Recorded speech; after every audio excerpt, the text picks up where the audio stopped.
Hi, and welcome to our session on using AI in your SEO workflows. While folks are joining, I love to get the chat going.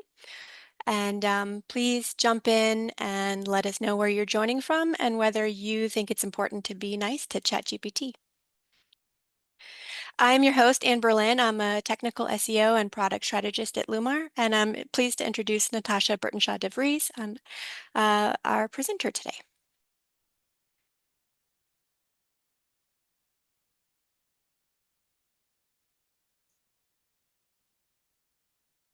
I'm with you. I also think that it's important to be polite to ChatGPT. What about you, Natasha?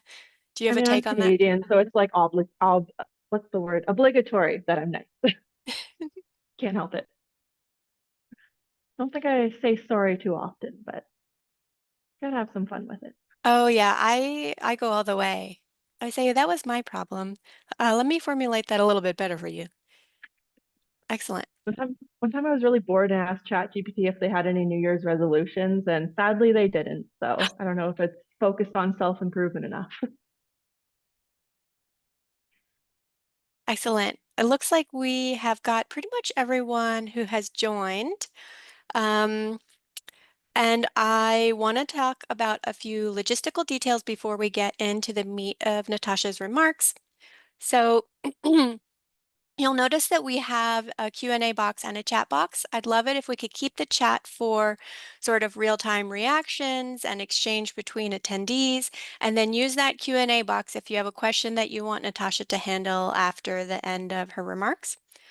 And at the end of the webinar, there will be a very short survey which will ask you about your experience, and then if you have any ideas for other subjects you'd like us to cover.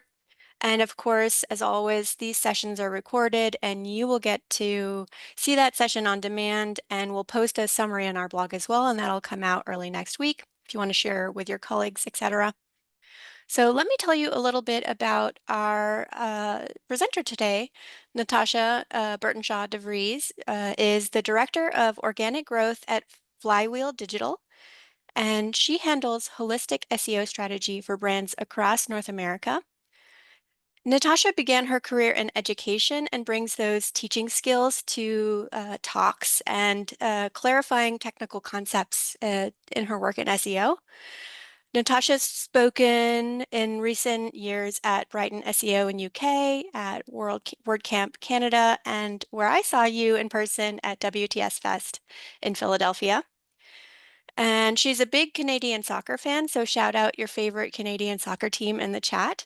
And also loves to sail.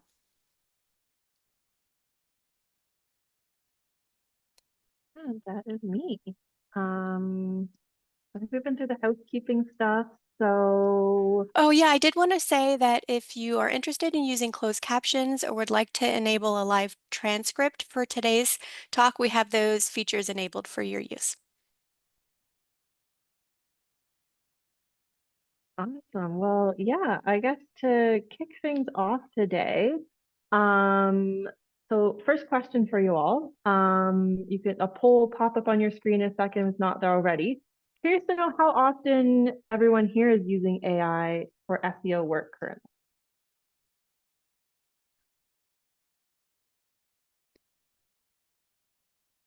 Oh, So and you're it's muted. so hard not to click on these radio buttons when they come up. We've been so programmed.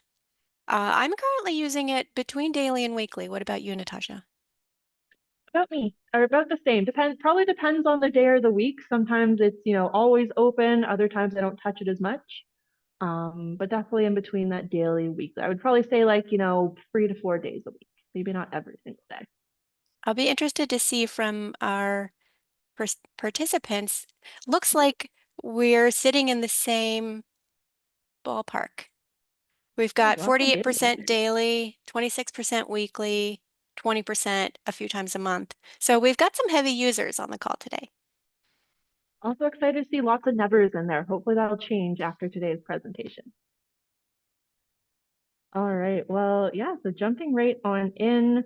So we've been through our introductions and housekeeping. So a few things we're going to talk about today. First of all, just talking about the AI landscape in 2025, some of the tools you should consider using, how you can take those tools and use them in your SEO workflows, tips for smart usage of AI, because let's be real, it's not always great at everything. It has its strengths and weaknesses, so we should be using it in certain ways. And then we'll give you a chance to ask some questions at the end. First off is, what is the AI landscape in 2025? In other words, why are we here? Why are we talking about this today? And the reality is it's not just a cliche to say. The number of AI tools, their capabilities, and their usage is exploding, and it's continuing to do so. As of January 2025, ChatGPT had 3.8 billion site visits in January.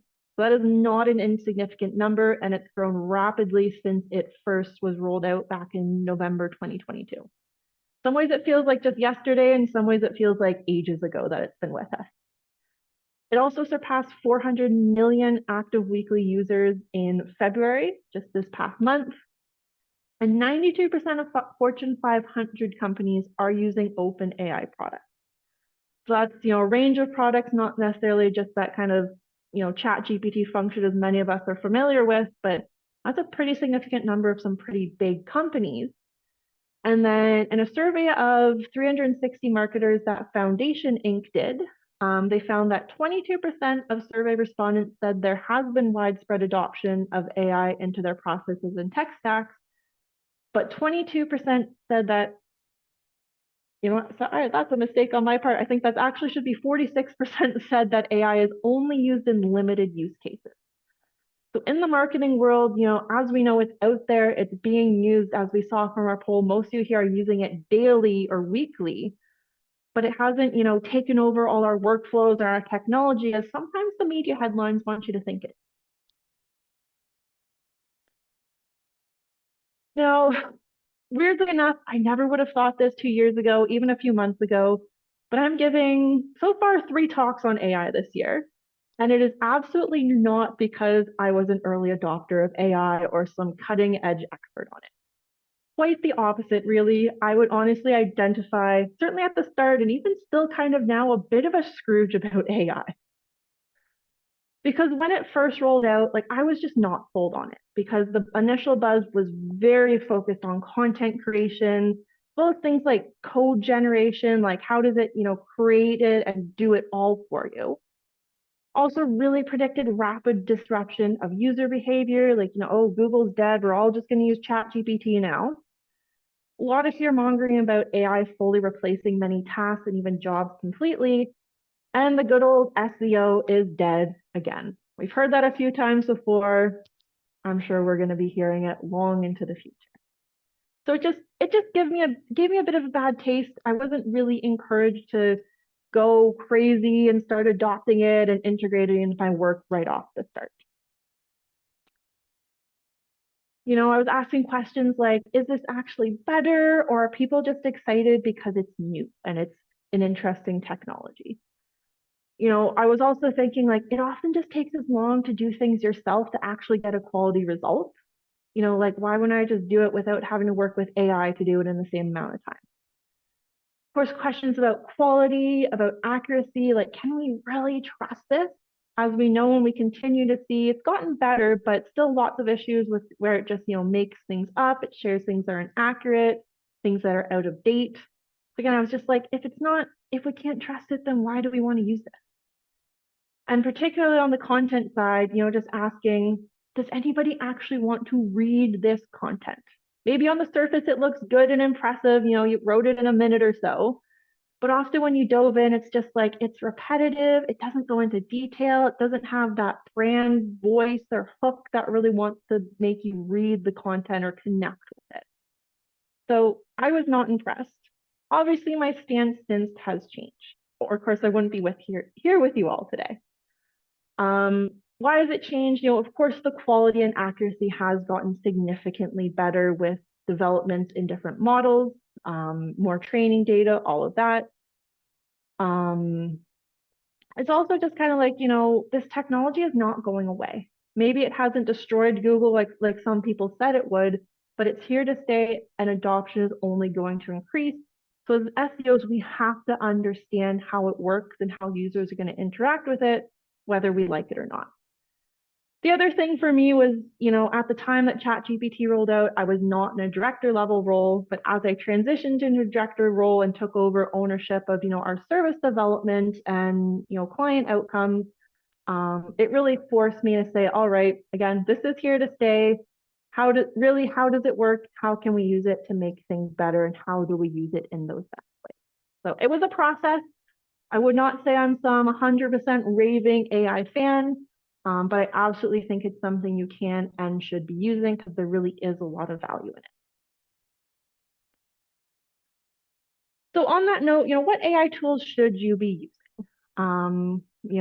We need about 10 hours to probably go through all of the different ones available. But it's important to know that there's not just one type of AI or LLM. Today you'll hear me often referring to it as ChatGPT, kind of like we often just use the word Google for all search engines. They're kind of synonymous, but there really are a lot of different types. So we have general purpose LLMs, code generating ones, multimodal, open source, domain specific ones, more than I could fit in this table, but these are some of the most common and popular ones. Please do not ask me to explain all the technical differences, but you also don't need to know them. I think there's so many things out there, there's so many developments, it kind of be overwhelming. I think that was something I felt at first too. It's just like, there's so much here, I don't understand it, I'm just gonna ignore it until I'm forced to deal with it. So the important thing to know in general, but especially as you're looking to choose one to try or integrate into your work, I think the biggest thing is that, what data is it trained on?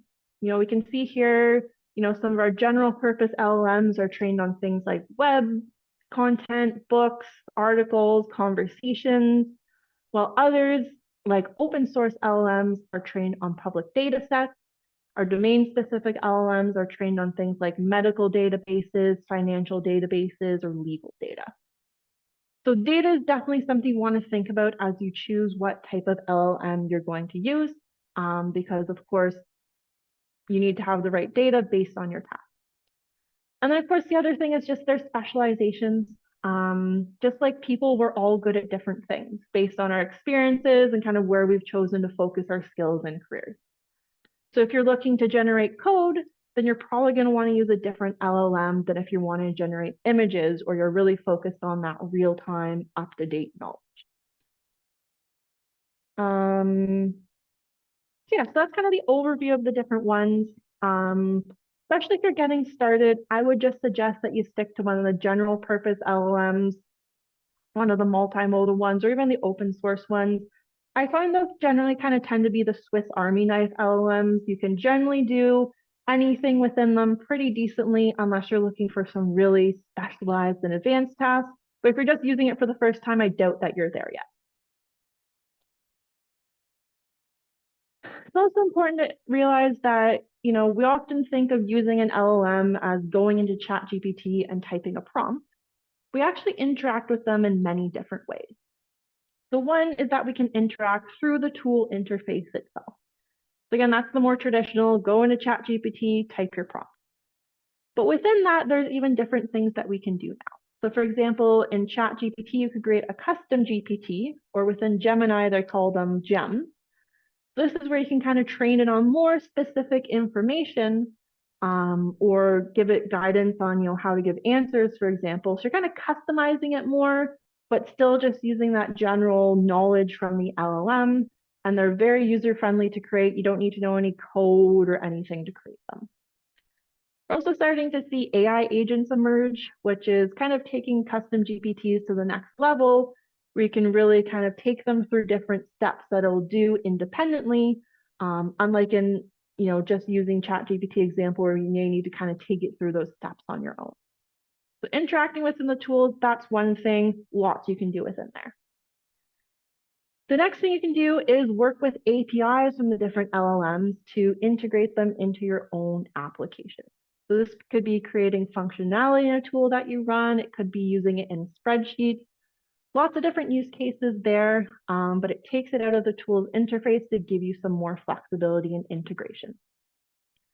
I know the word API can be a little bit scary sometimes, but there's lots of tools out there where you can say connect it to a spreadsheet, for example, So you can do it with pretty limited tech knowledge, but also the sky is kind of the limit there. If you do have lots of tech skills, there's a lot of stuff you can do with an API. And then finally, you can also use AI-powered features in third-party software. So even if you maybe don't identify as an AI user, there's a good chance you're already using it in some other tools. So it's often just baked into, the code of the software itself. We're also starting to see a lot more tools kind of explicitly integrate generative AI features. For example, Shopify lets you use generative AI to write product copy directly within the CMS. Ahrefs lets you generate keyword ideas. They're starting to do some metadata in there. I know Lumar has some cool new AI-powered features that we're going to show you later on today. Those are just a few of the many examples. So generative AI is becoming so accessible in different ways, you don't necessarily have to access the tool or the LLM itself to take advantage of it. Again, how to choose an AI tool, we could do a whole webinar just on this. But some questions that you can ask yourself when you're choosing the tools that you want to add to your toolbox. First would be like, what do I need this tool to do? And what would be nice to have? There's a lot of things out there. It's easy to kind of dream of what you could do, but really just think about what are the crucial things and then kind of guide your decisions based on that. What are this tool's strengths and weaknesses? Like we said before, it's just like humans. Every tool or model has its strengths and weaknesses. So tie it back to what you really need to do to make sure that it complements the strengths that you need from it. We do have to talk about money, of course, because while a lot of this technology is pretty affordable, not necessarily free, and depending on how you're using it, costs could add up pretty quickly. So you want to ask, is this a fixed monthly fee? Can I have different people sharing an account, or does every person need a license, which can add up costs? Or also the usage-based pricing. For a lot of us, probably just a fixed monthly fee is going to be fine, but if you're using something like an API, typically going to be usage-based, which can, if you're not using it carefully, can really skyrocket those costs. So you got to think about that, either factor it into your decision-making or at least your budget for it. You also want to ask, am I already paying for a tool that has this functionality? So for example, if you're looking for an AI tool to help you write product descriptions, but you're on Shopify, you may just be able to use that PDP description integration that I talked about earlier. So maybe look at some of your existing tools. They may have already added stuff. They may have some stuff coming up in the product roadmap. And again, probably some features out there that you may not be aware of yet. And then again, are you just going to use its interface, or are you going to integrate it with your own tools? That may impact what you choose. Or, do you need just the regular ChatGPT subscription, or do you need one that makes sure that you can access the API, for example? So lots of questions there. Again, it's very context specific, but those are the ones I would encourage you to think about, especially to make sure that you're not overpaying for something that you don't really need.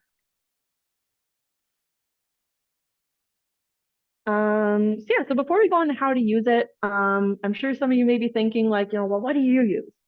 I honestly just stick to like ChatGPT and Gemini. I find for a lot of what I'm doing, and it's not really like code or super data-based work. So I find that ChatGPT and Gemini really cover my needs. My team has been working to build out some custom GPTs as well that really support on certain tasks, especially ones that we're doing like over and over. So Anne, I'm curious what you use in your work.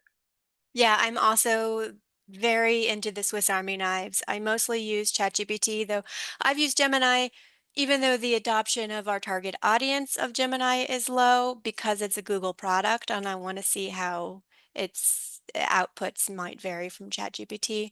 Also, because I tend to use the latest model that's available on the free plan, and they leapfrog each other. So depending on where the newest model has been released, sometimes I choose whether to use ChatGPT or Gemini based on that. There. I think the other thing I'll throw on there is, I know there's lots of people out there who are super into testing the different models and tools.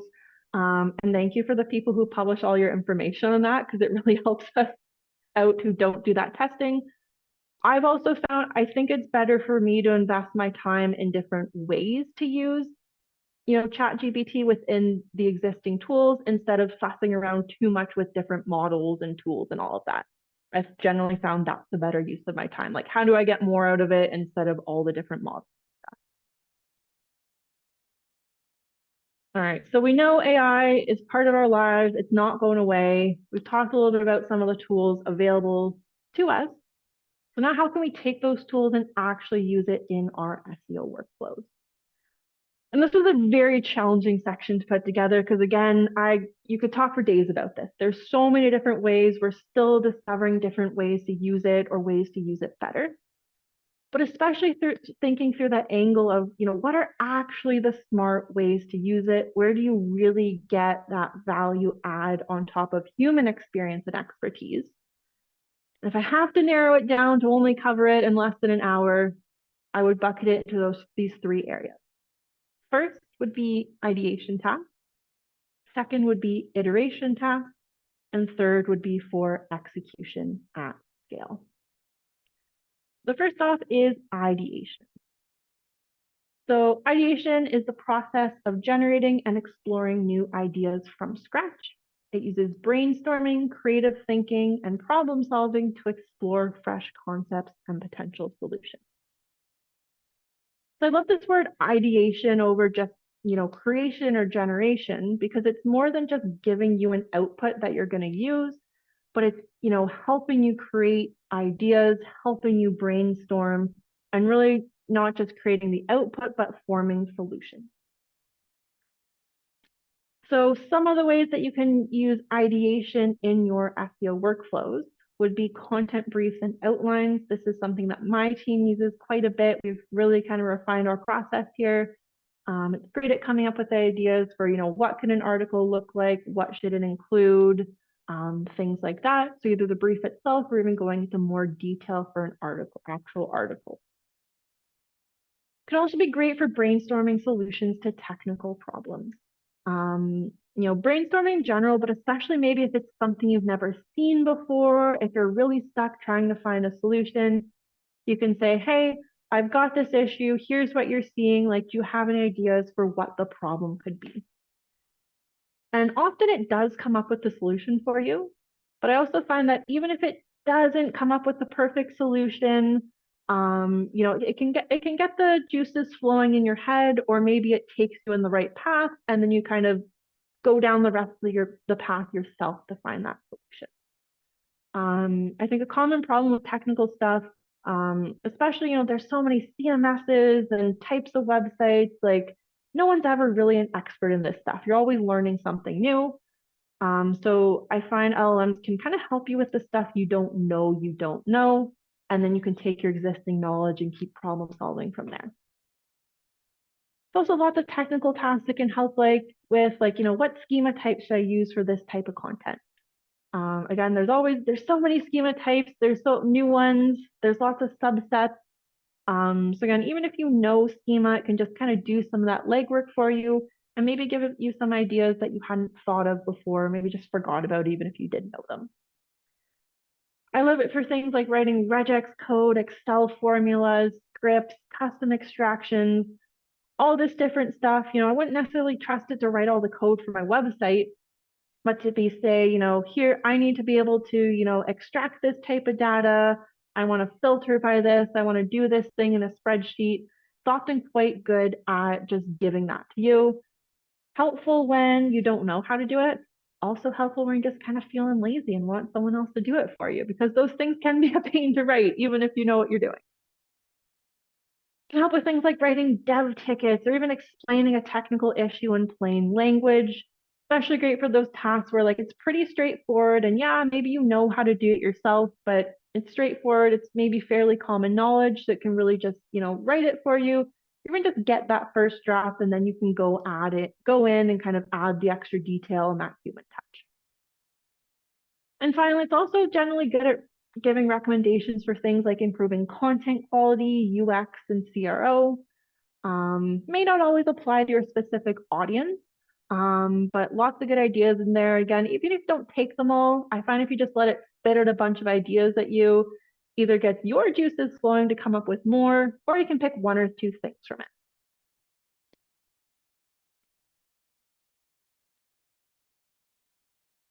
All right, so our next one is iteration. And for me, this is where I bought into AI, and this is where I found the magic in it. So iteration is the process of refining and improving an existing idea, product, or solution through repeated testing, feedback, and adjustment. Unlike ideation, iteration is about fine-tuning and optimizing what already exists. So again, it's great at ideating. It's called generative AI for a reason. It generates things for us. But this is really where I spend the bulk of my time working with AI. And I find that's really where, we can combine forces and our strengths and weaknesses as humans and AI to create things that really are the next level. Again, not just that idea of, using it to generate things because it's easier or faster. So again, this was a hard one to just nail it down into some ideas that I could put into a slide. But some of the ones that stand out to me for where it can really make an impact in SEO and where I use it the most. Fixing or refining code. Like I said before, wouldn't necessarily trust it to, write my website code, do extensive just generation on its own. But I find I can say, hey, here's this formula or line of code. Like, why isn't this working? What's going wrong there? And again, often it comes in with that fresh expert set of eyes and says, here's what you need to do to fix it. And of course, sometimes you're just like, oh, so obvious, I knew that. But when you're in the weeds on something, sometimes it's hard to take that step back and figure out what's wrong. And often it can do that troubleshooting way faster than we can. Again, questions like, why is this schema invalid? Just help you troubleshoot all of that. It's got lots of great technical knowledge. I think we give 100 examples here of how it could help you on this technical side. It's also really great for giving feedback around content or even tone of voice. So a real life example here, a few weeks ago, I had to write a pointed email to someone. And so I wrote it out and I actually said, to ChatGPT, I'm like, here's the problem, kind of here's who I'm sending it to, here's what I want to accomplish. And I was like, do you think this accomplishes the goal? Like, is this too assertive? And it was like, yeah, for the most part, this is kind of like, firm but kind. You may want to remove this line because that's a little bit assertive. I was like, yeah, that's fair. That was my emotions taking over there. But I find it gives really great feedback, and I often find it's easier for me to just implement the feedback instead of it doing the rewriting for me or writing from scratch. Putting yourself in the audience shoes or getting ChatGPT to put its audience shoes on for you, you can also say, like, here's my article, my ad copy, my email, and say, how do I make this appeal more to a small business owner audience, for example? You can adjust it to different audiences, make sure that it's really hitting your target audience. Again, really great feedback there that you can take and apply yourself. Again, even if it's things maybe you knew, it's just that fresh set of eyes that can really help you move through things more effectively and even faster. And again, refining and reformatting content. So things like, can you shorten these title tags for me? Can you format this paragraph as bullet points? Can you make this more concise? Or even going a little bit further there beyond just tweaks, then you could say, hey, could you provide me with a LinkedIn post to promote this article?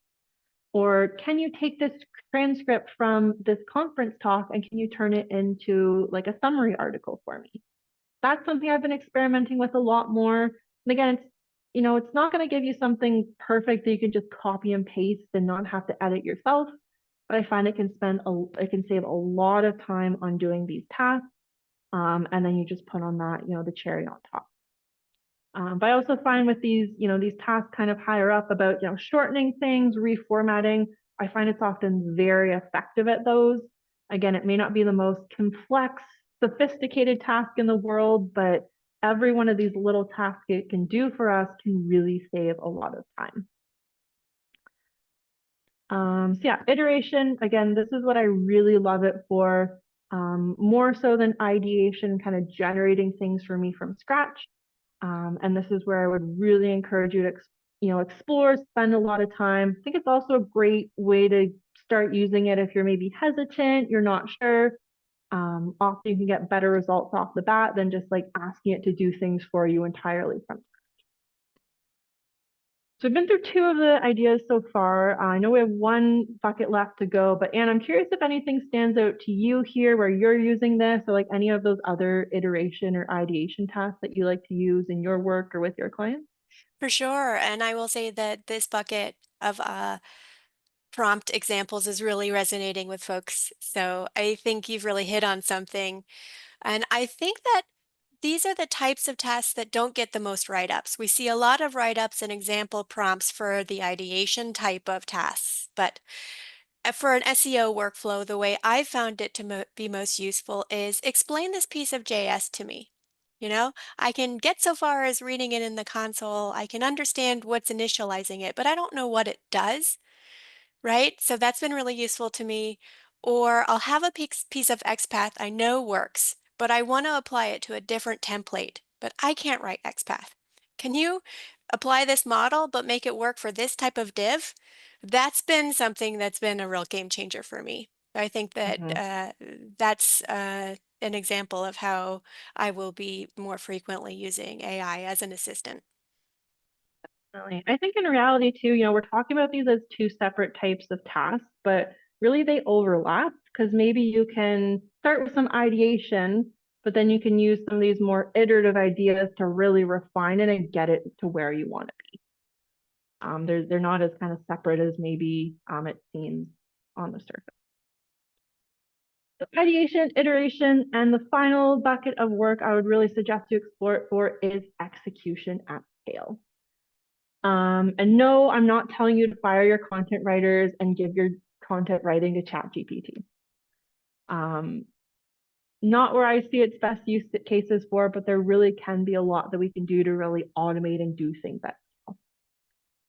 So execution at scale is the process of efficiently implementing and managing a high volume of tasks or processes without compromising quality or performance.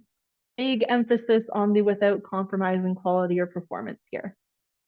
So it focuses on speed, consistency, and reliability, ensuring that large-scale execution remains effective and sustainable. Because let's be real, often we need to work with large amounts of data, of information, or just do things repetitively. So the more we can kind of take an approach of doing it at scale, the more effective it can be for us. So some examples here, redirect mapping. This is another one where I experimented with this and it really helped me buy into AI.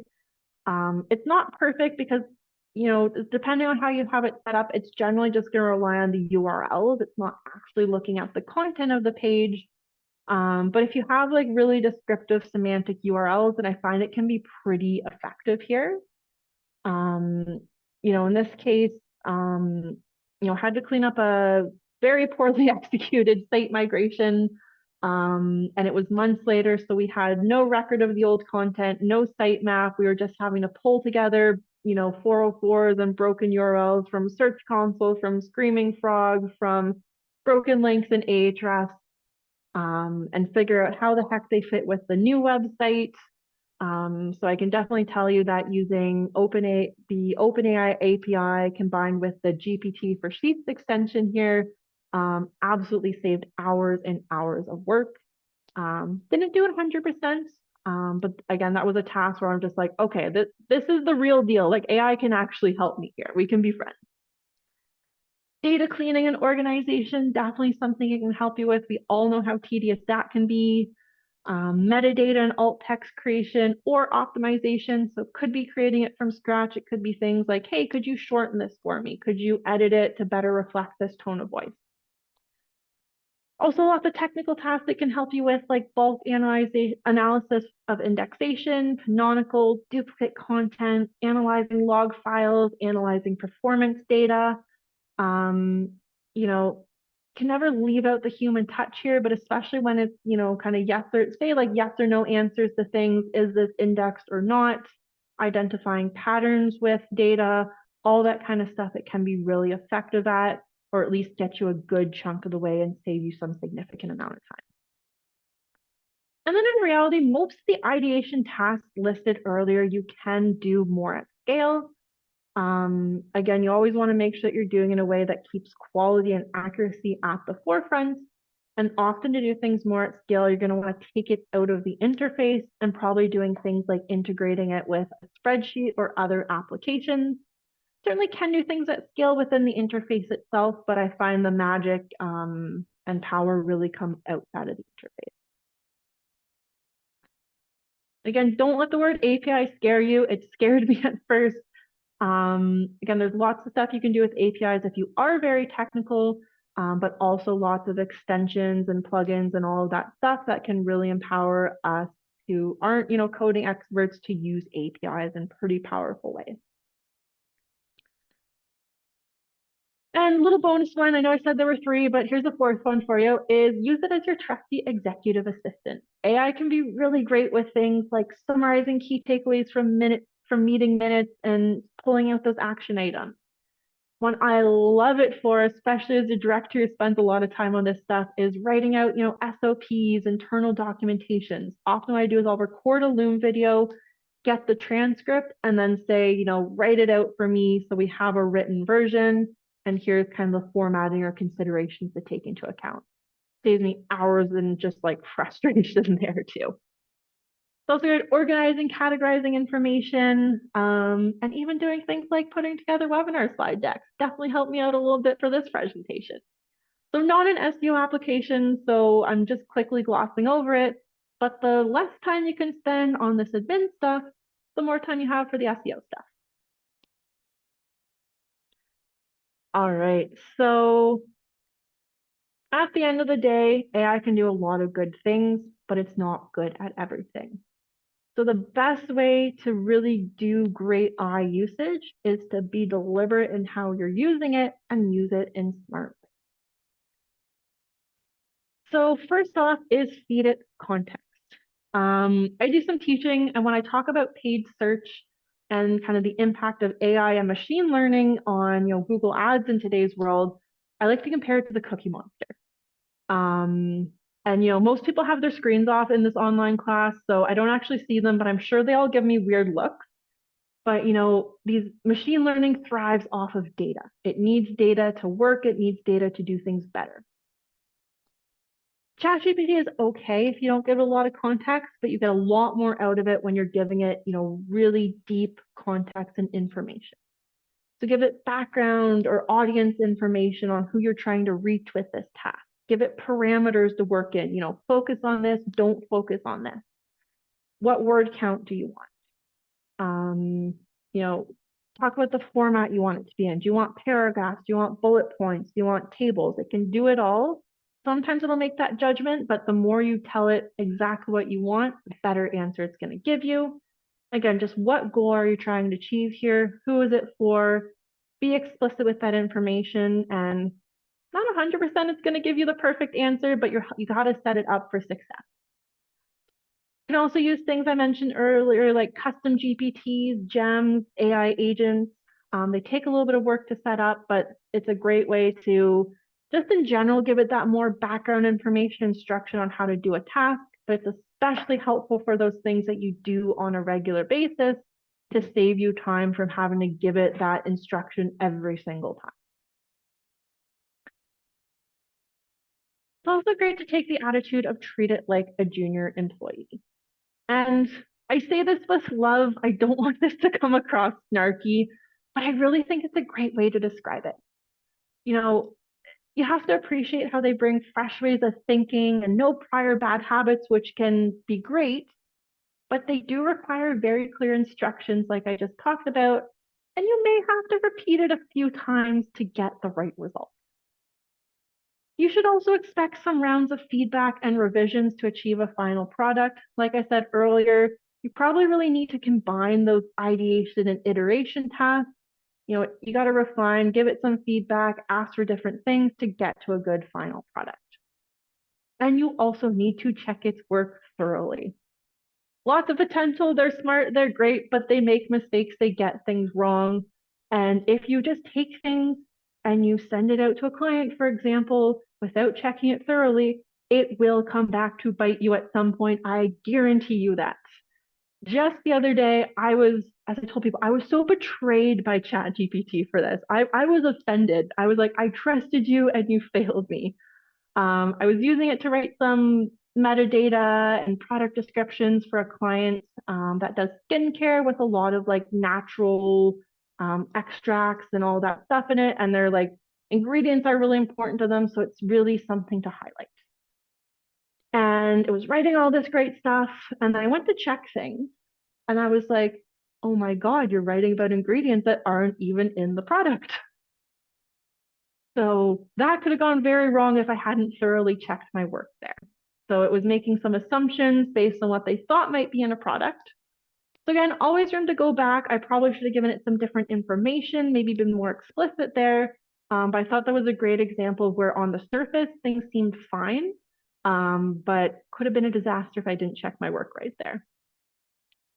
Also, something that we've seen particularly as a Canadian agency working with both Canadian and American clients or businesses that operate in both countries is that I've seen sometimes even if you say, you know, I need you to focus on like the Canadian law for this or something or Canadian context, sometimes it can't distinguish between that information. So if you're dealing in that sort of context, you really want to be on the ball there about fact checking. Because sometimes again it'll seem really confident, but it's actually wrong. Again, you know, like working with juniors, it always has to be a conversation. You want to have a strong feedback loop. But also keep in mind, like the example I just shared about that metadata that was wrong, but maybe some of it came back on me to give it better instructions. More often than not, they are capable of things. You just have to give them the right context, set them up for success. And finally, something I like to call the 80% rule. So this is a rule of thumb to find the right balance between AI and the human touch, because at the end of the day, AI should be a tool that helps us, not something that replaces our work. You know, the calculator didn't eliminate the need for accountants, it just changed their job and gave them a more powerful tool to use. So we should view it like a calculator. So if AI is doing 80% of the work, I find that's usually the sweet spot between efficiency of AI and enough human oversight and understanding. If AI is doing less than 80% of the work, you know, as we always say in SEO, it depends. It may be a task that's not well suited to AI if it requires that higher level of human intervention. And maybe it's like, you know, if it's not doing enough of the work for you, maybe it's just best to do it yourself. Might take the same amount of time. Could also just be a sign that you need to prompt it better. And then if AI is doing more than 80% of the work for you, that might be a sign that you haven't added enough human oversight. You know, have you really spent enough time checking this, ensuring it's accurate and high quality? It could also just be a sign that the task is really well suited to AI, or you really did set it up for success. So it's very much a rule of thumb. I wouldn't say it's a hard 80% across the board, but I generally find it's a good rule of thumb just to say, you know, have we found the right balance here? It can also help us avoid that trap of using AI for the sake of using AI. And you always want to put it through that critical lens of, is this actually making it faster or better? Or am I potentially just using my time for the sake of using technology, or even potentially wasting money in that process? So another question for you all. Now that we've talked about some ways to use it, I want to know, what do you think is the most important skill for using AI?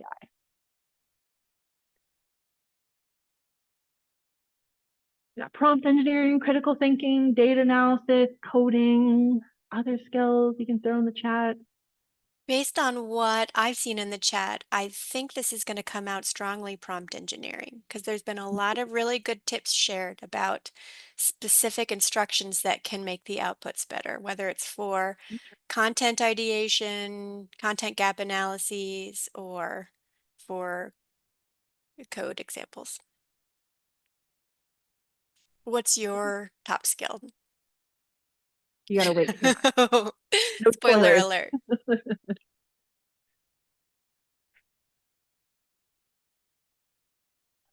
Waiting for the results to come through.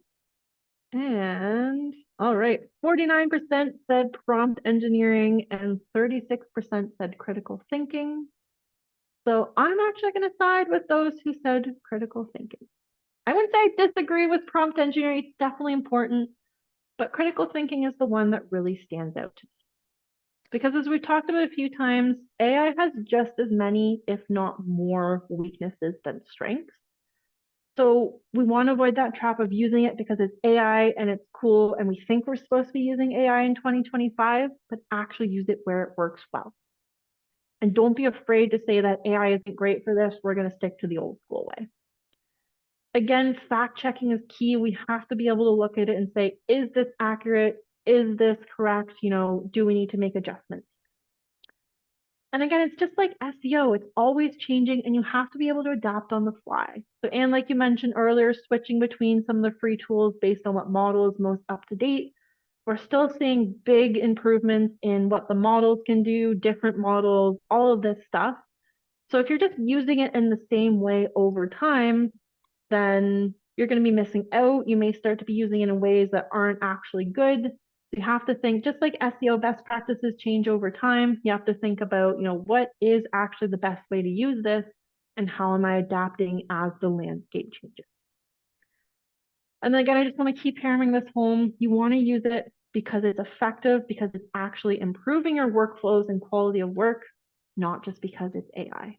Easy trap to fall into, and important as it is to test and experiment, at the end of the day, it's not always faster, it's not always higher quality. So we have to be able to say, this is what works, this is what doesn't, and this is why. All right, so I know we're nearing the end here. So I want to leave you with a few key takeaways that were actually written by AI itself because it's great at things like summarizing webinars for you.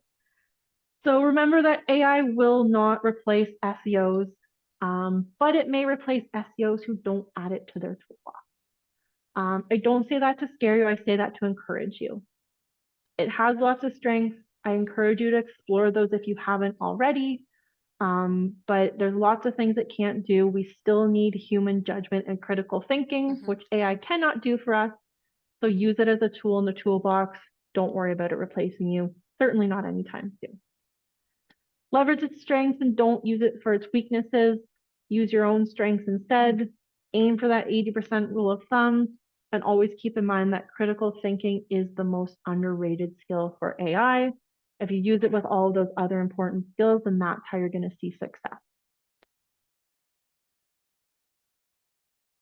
All right, so passing it back over to you, Anne, to highlight some cool stuff that Lumar is doing with AI. Thanks, Natasha. You mentioned earlier that many SEO tools are building extensions or adding layers on top of their software to integrate efficiencies with AI. This is not just SEO tools and software, but pretty much every piece of software we touch every day now is integrating AI functionality or experimenting into that. And at Lumar, we've done the same on top of our SEO crawler and our accessibility analyzer tools. Lumar has built a custom pre-trained set of instructions that allow us to generate summaries in plain language so that you can explain the impacts of a technical SEO issue or of an accessibility failure and write up a draft JIRA ticket. So if you're interested in seeing these AI functionalities in action, then we've got a poll which will pop up to let you sign up for a demo.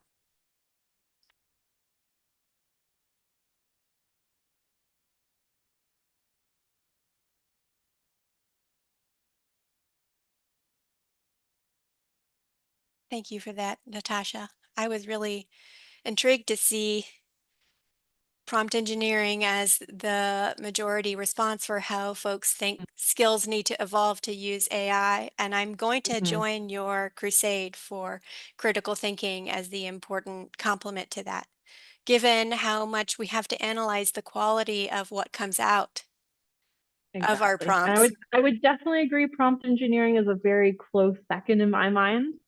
But even just apply critical thinking to the prompts you're giving it, to make sure it's the best. Because again, it needs good instructions. It's smart, but it needs guidance.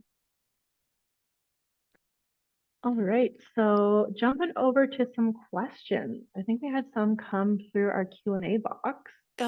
We had so many questions for you.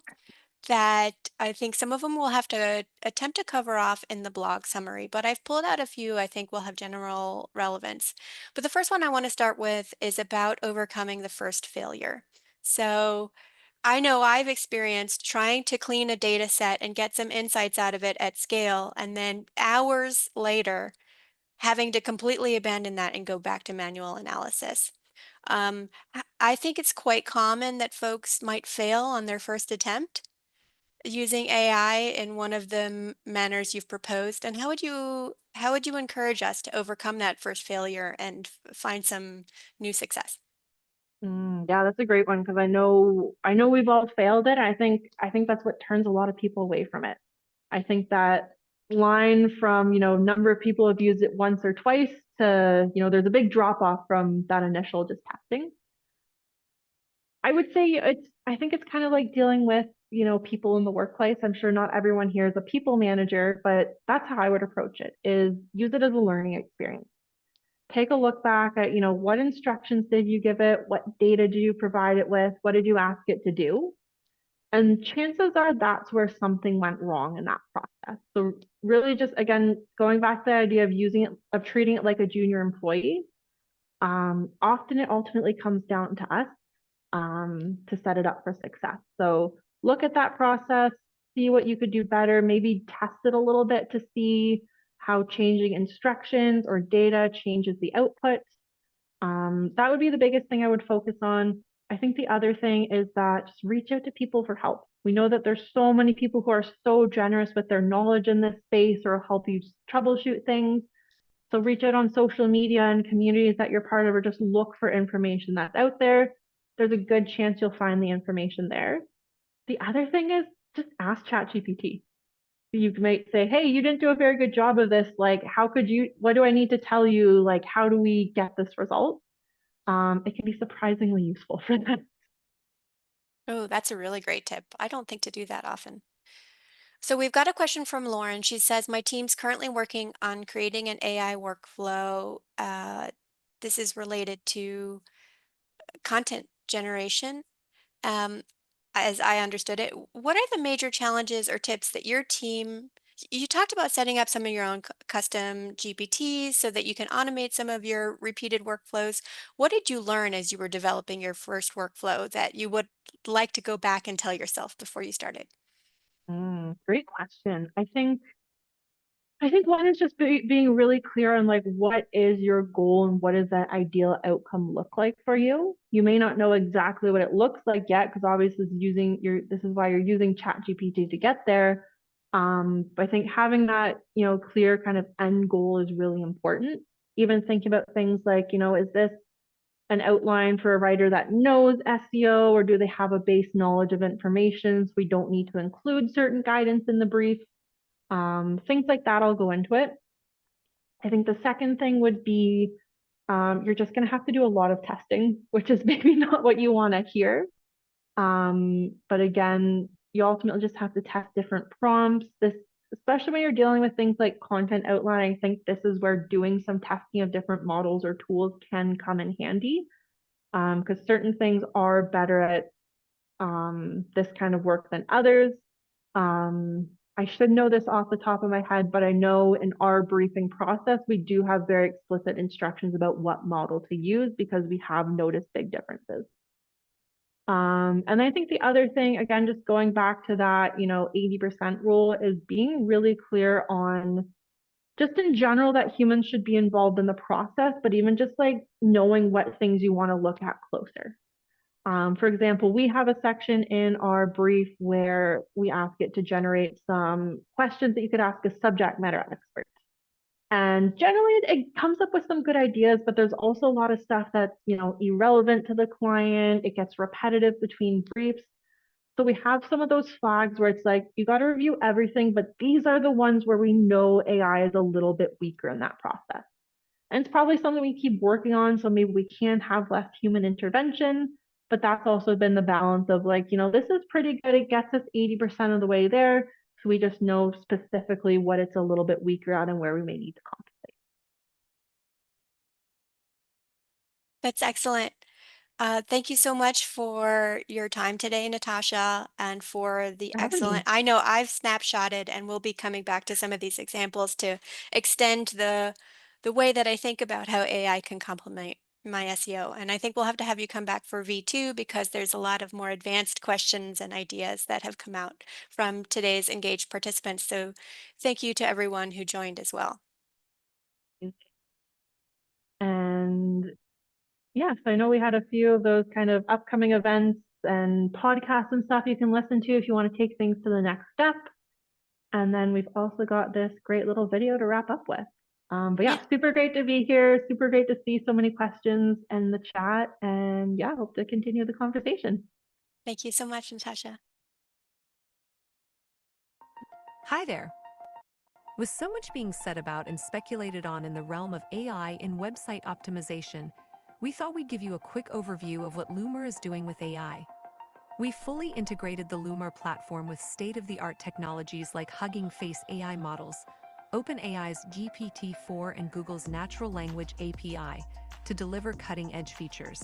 Our focus for AI is in three core areas: speeding up prioritization and manual tasks, improving the understanding of issues and how to fix them, and identifying more opportunities for improvement by breaking down complex data or detecting anomalies. We've already delivered key new features in the Lumar platform, like using AI to generate first drafts of delivery tickets in seconds in a consistent format to make sure developers have all the information they need to properly fix issues and reduce technical debt. And with our accessibility metrics, you get AI-powered suggested solutions focused on a carefully selected set of curated content, so you can quickly understand how to fix issues. It can even show you how to correct the code. But that's not all. With our custom analytics, we've also used AI to address some specific use cases for our customers, like automatically sorting Google Search Console queries into brand and non-brand to tailor marketing strategies based on user search behavior insights, or using AI to identify relevant keywords to target for improved search engine rankings, traffic growth, and increased revenue. With AI, Lumar can label and categorize web pages based on custom criteria for precise and dynamic content organization without the need for extensive labeled datasets. And using AI-powered language detection, Lumar can simplify the management of multi-language sites and uncover difficult-to-find issues that impact international performance. We're even building an AI custom analytics generator to make it quick and easy to get whatever data you need from your site. And of course, we're looking at a whole host of other areas, like semantic relevance, to see how AI can help our core mission to simplify website optimization for everyone. So watch this space. If you'd like to learn more about Lumar's AI capabilities, get in touch with us today. Oh, and just in case you don't recognize Lumar, we used to be known as Deep Crawl.